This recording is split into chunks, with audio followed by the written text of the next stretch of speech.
practically जोङो बाहायो।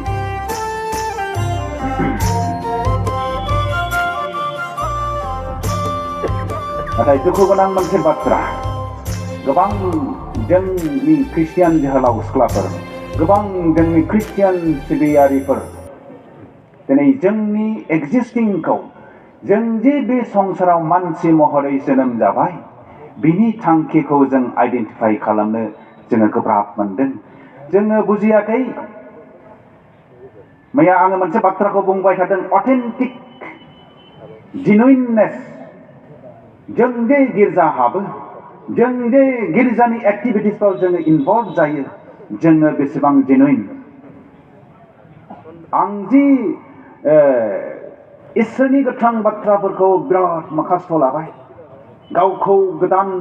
गावखौ सासे धोरोमिया साजायबाय, आं बेसेबां जेनुइन, जों बेखौ दिनै चेक खालामनायनि मोनसे सम सफैदों आरो। दिनैनि जे परिस्थिति, दिनैनि जे परिबेस, बियो जोंखौ बाध्य खालामदों जों ख्रिस्टनियाव बेसेबां गोगोम, जों ख्रिस्टनियाव बेसेबां जोङो जेनुइन, जों जे गिर्जानि मिनिस्ट्रि मावदों, गिर्जानि हाबा मावदों, इसोरनि हाबा मावदों, बे इसोरनि हाबा मावनाया बेसेबां जेनुइन, बेखौ बिनि रियेलिटिखौ चेक खालामनायनि मोनसे सम सफैबाय आरोखि।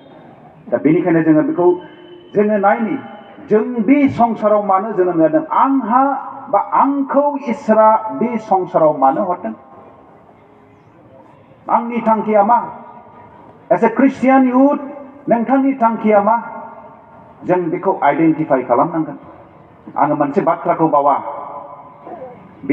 डक्टर बिली ग्राहामनाव सासे, आं बेखौ गोबां जायगायाव बुंबाय, गोबां जोहोलावफोरनो आङो बेखौ खिन्थाबाय, अब्लाबो दिनैनि बे बिसयफोरजों गोरोबनायखाय आङो बेखौ आरोबाव बुंबावनो गोसो जादों। बियो आंनि जिबनावबो जोबोद नाङो आरो। बे जाबाय मोनसे समाव जेब्ला डक्टर बिली ग्राहामा गावनि क्रुसेडनि थाखाय थांदोंमोन, बे समाव मोनसे इउनिभारसिटिनि सासे प्रफेसारा बिथांखौ लोगो हमदों। बिथाङा फिजिक्स डिपार्टमेन्टनि सासे प्रफेसर, इउनिभारसिटिनि, हाइलि क्वालिफाइड, हाइलि टेलेन्टेड मानसिमोन आरो। बियो डक्टर बिली ग्राहामनाव सोंहैदों आरो जे सार, आंनि न'खरनि बिहि, आंनि फिसाज्लाफ्रा आंखौ माब्लाबाबो रेसपेक्ट खालामा, नाथाय आंनि इउनिभारसिटिनि स्टुडेन्टफ्रा आंखौ ओरैबायदि सनमान खालामो, ओरैबायदि आंखौ गियो। एक नाम्बार कुइसन। 2 नाम्बार कुइसना जाबाय जे आंनियाव एसेबो गोजोननाय गैया।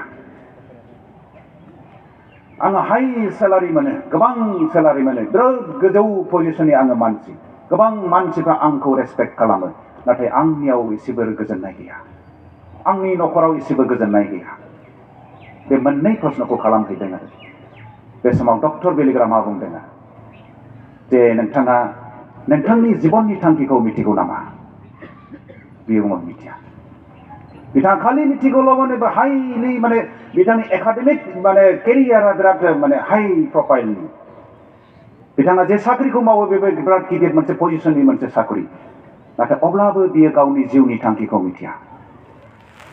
आरो बियो न'आव थांना रियेलाइज खालामहैबाय, बियो सासे सिक्रेट एलकहलिकमोन, सासे स्रोदै जौ लोंग्रा सासे व्यक्तिमोन आरो।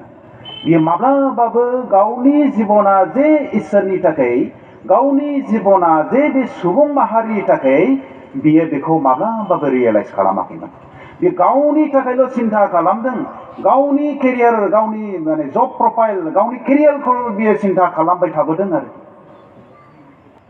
जायनि थाखाय न'खरनि गावनि बिहियाबो बेखौ रेसपेक्ट खालामाखै, गावनि फिसाज्लायाबो बेखौ रेसपेक्ट खालामाखै, जायनि थाखाय बिनि गोसोआव गोजोननाय गैया। दा थिग बेबादिनो जोंनि जिबनावबो बेबादिनो जानो हागौ। ख्रिस्टनियाव अनलायग्रा जेसेबां इयुथ जोहोलाव सिख्लाफोर, हाइलि एम्बिशियास नोंथांमोनहा दिनै गावनि केरियारखौल' सिन्था खालामोब्ला, गावनि भबिसतखौ सिन्था खालामोब्ला, गावनि न'खरखौल' सिन्था खालामोब्ला, गावनि थांनानै थानायखौल' सिन्था खालामोब्ला, नोंथांनि गिर्जाखौ सोर सिन्था खालामगोन? नोंथांनि समाजखौ सोर सिन्था खालामगोन? नोंथांनि समाजखौ सोर जोथोन लागोन? नोंथांनि गिर्जाखौ सोर जोथोन लागोन? आल्टिमेटलि